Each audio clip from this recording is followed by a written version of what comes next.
Knee pain రావడానికి దాదాపు 90% వరకు కేసెస్ ఏంటంటే ఓవర్ వెయిట్ అనేది బేసిక్ రీజన్. నెక్స్ట్ ఓవర్ వెయిట్‌తో పాటుగా దాంట్లో మూవ్‌మెంట్ లేకుండా ఉండడం.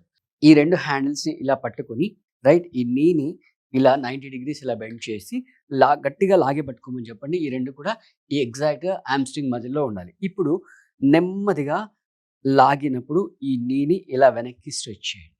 రైట్? మళ్ళీ నెమ్మదిగా ముందుకి. రైట్? అంటే నార్మల్‌గా చేసిన దానికంటే కూడా మీరు ఈ బ్యాండ్ యూజ్ చేయడం వల్ల అక్కడ ఇంకా స్ట్రెంత్ అనేది పెరుగుతుంది. ఇలా నెమ్మదిగా బ్యాక్, నెమ్మదిగా ముందుకి. మళ్ళీ నెమ్మదిగా మీకు తెలుస్తుంది చేస్తున్నప్పుడు అక్కడ ఆ మజిల్‌లో ఎలా ఇంపాక్ట్ చూపిస్తుంది. నెమ్మదిగా బ్యాక్ ఇలా చేసిన తర్వాత నెక్స్ట్ ఒక 10 టైమ్స్ చేసిన తర్వాత ఇలా లాగి పట్టుకొని ఒక 10 కౌంట్ హోల్డ్ చేయండి. రైట్? 1, 10 నెమ్మదిగా మళ్ళీ రిలాక్స్ చేయండి. అదేవిధంగా అదర్ లెగ్‌తో కూడా చేస్తాం మనం.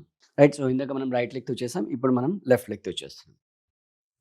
రైట్. నెమ్మదిగా లాగండి. మళ్ళీ ముందుకు పంపించండి.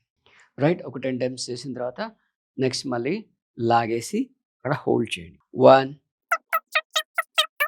10 1 మంత్ రెగ్యులర్‌గా ప్రాక్టీస్ చేయండి. రిలీఫ్ అనేది ఆల్రెడీ తెలుస్తుంది. దాంతో పాటుగా కొన్ని ఆయిల్స్ ఉంటాయి. ఒకవేళ మీరు క్లాస్‌లో జాయిన్ అయ్యి గనుక చేయాలనుకుంటే స్క్రీన్ పైన నంబర్ అయితే స్క్రోల్ అవుతుందో ఆ నంబర్‌కి కాంటాక్ట్ చేసి మీరు క్లాస్‌లో జాయిన్ అయ్యి కూడా చేయొచ్చు.